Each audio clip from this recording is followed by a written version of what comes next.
Ngayong araw ay March 29. Hindi matatawaran ang kakayahan ng mga taong isinilang ng March 29 sapagkat nasa kanila ang kakayahan na magmasid ng buong ingat sa mga bagay sa kanilang paligid. Maging sa kanilang pagpapasya ay tinitimbang muna nilang mabuti bago pa man gumawa ng desisyon. Isang magandang patunay sa kanilang kakayahan ay ang pagkakaroon ng slow but steady approach pagdating sa buhay na siya nilang karakter na nakatutulong ng malaki sa kanila upang magtagumpay. Ang isa sa malaking hamon sa kanilang kakaharapin sa buhay ay ang kanilang pagiging assertive in life. Kailangan nilang maunawaan na ang pagiging assertive ay hindi kasing kahulugan ng pagiging aggressive o proud.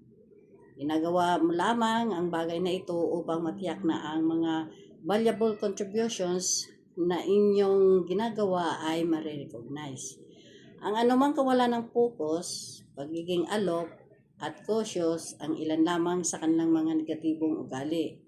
At ang pagiging creative, genuine at perceptive ang mga ugaling hangaan ninyo sa kanila. With the power to, I deserve and expect only the very best.